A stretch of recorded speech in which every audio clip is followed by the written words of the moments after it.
नमस्कार। तो आज हम देखने वाले हैं कि कैसे एक बिल्कुल सादे से आइडिया को फोटोशॉप की कुछ एडवांस्ड टेक्निक्स की मदद से एक जबरदस्त और शानदार पोस्टर में बदला जा सकता है। तो चलिए शुरू करते हैं और देखते हैं ये कैसे होता है। स्क्रीन पर देखिए, एक तरफ है एक सामान्य सा डिजाइन और दूसरी तरफ एक एडवांस्ड दमदार डिजाइन। देखिए, ये जो बदलाव है ना, ये कोई जादू नहीं है, ये एक पूरा प्रोसेस है जिसे सीखा जा सकता है। और आज हम इसी प्रोसेस के हर एक कदम को समझने वाले हैं। कोई भी बेहतरीन डिजाइन, उसकी शुरुआत हमेशा एक ठोस प्लान से होती है। मतलब फोटोशॉप में एक भी पिक्सल लगाने से पहले अपने विजन का एक ब्लूप्रिंट तैयार करना सबसे सबसे जरूरी कदम है। तो सबसे पहली और बेसिक चीज, सही कैनवस सेट करना। अब ये इस बात पर डिपेंड करता है कि पोस्टर इस्तेमाल कहाँ होगा। अगर इसे प्रिंट करना है तो साइज होगा 24x36 इंच और रेजोल्यूशन 300 dpi, ताकि प्रिंट एकदम शार्प आए। लेकिन अगर ये डिजिटल स्क्रीन्स के लिए है तो 1080x1920 पिक्सल्स और 72 dpi काफी होता है। यकीन मानिए, ये पहला और सबसे जरूरी स्टेप है। और यहाँ से बात मजेदार हो जाती है, क्योंकि आपका जो कॉन्सेप्ट है ना, वही सब कुछ तय करता है। मान लीजिए एक फ्यूचरिस्टिक लुक चाहिए, तो हम बोल्ड फॉन्ट्स और नियॉन कलर्स चुनेंगे। वहीं अगर एक सिनेमैटिक फील लाना है तो एलिगेंट फॉन्ट्स और गहरे टोन्स, आहा, क्या कमाल का काम करते हैं। तो जो मूड हम चुनते हैं वही पूरे डिजाइन को रास्ता दिखाता है। ठीक है, तो हमारा प्लान तैयार है। अब अगला स्टेप क्या है? अब हमें बनानी है पोस्टर की दुनिया और उसकी आवाज। सीधे सीधे कहें तो अब बारी है बैकग्राउंड और टाइपोग्राफी की। अब देखिए, एक सपाट रंग की जगह हमें एक गहरा और जिंदा दिल बैकग्राउंड बनाना है। इसके लिए हम ग्रेडियंट्स या टेक्सचर इस्तेमाल कर सकते हैं। स्टॉक इमेज को लेयर मास्क के साथ अच्छे से ब्लेंड कर सकते हैं और फिर थोड़ी गहराई देने के लिए मोशन या रेडियल ब्लर जैसे इफेक्ट्स भी डाल सकते हैं। और हाँ, बैकग्राउंड की लेयर्स को आपस में मिलाने के लिए ये ब्लेंड मोड्स तो कमाल के हैं। ओवरले, सॉफ्ट लाइट, मल्टीप्लाई, ये मोड्स डिज़ाइन एलिमेंट्स को एक दूसरे में ऐसे घोल देते हैं कि सब कुछ एकदम नेचुरल और जुड़ा हुआ लगता है। याद रखिए, टेक्स्ट सिर्फ जानकारी नहीं है, वो डिजाइन का एक जीता जागता हिस्सा है। तो हम क्या करेंगे? हम दो कॉम्प्लीमेंट्री फॉन्ट्स चुनेंगे, एक हेडलाइन के लिए और दूसरा बाकी टेक्स्ट के लिए।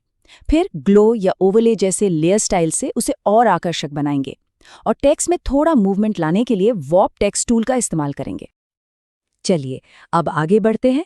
अब देखते हैं कि हमारे मेन सब्जेक्ट को उस दुनिया में कैसे फिट किया जाए जो हमने अभी-अभी बनाई है। देखिए, सबसे जरूरी बात यह है कि सब्जेक्ट पोस्टर पर सिर्फ चिपकाया हुआ न लगे, बल्कि ऐसा महसूस हो कि वो उसी का हिस्सा है।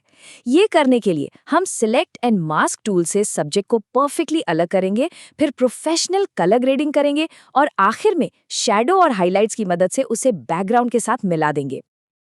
और एक सिनेमैटिक मूड बनाने के लिए फोटोशॉप के पास क्या कमाल के टूल्स हैं।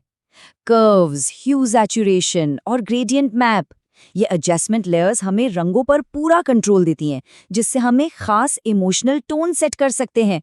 और कैमरा रॉ फिल्टर, अरे वाह, वो तो पूरे सीन का मिजाज ही बदल कर रख देता है।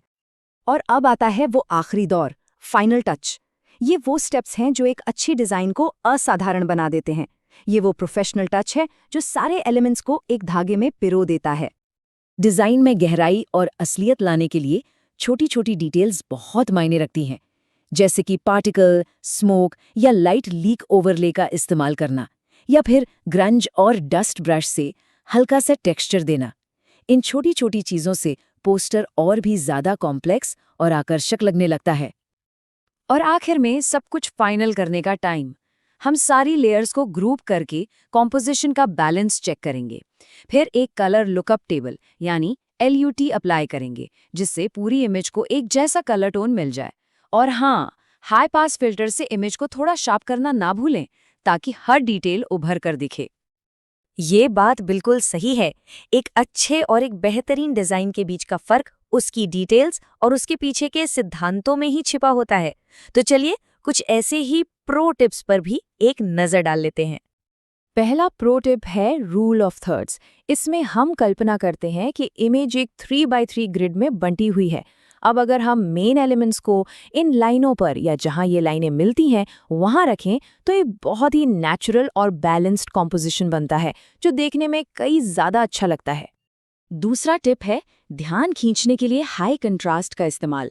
ये कंट्रास्ट हल्के और गहरे रंगों के बीच भी हो सकता है या फिर बड़े और छोटे एलिमेंट्स के बीच भी।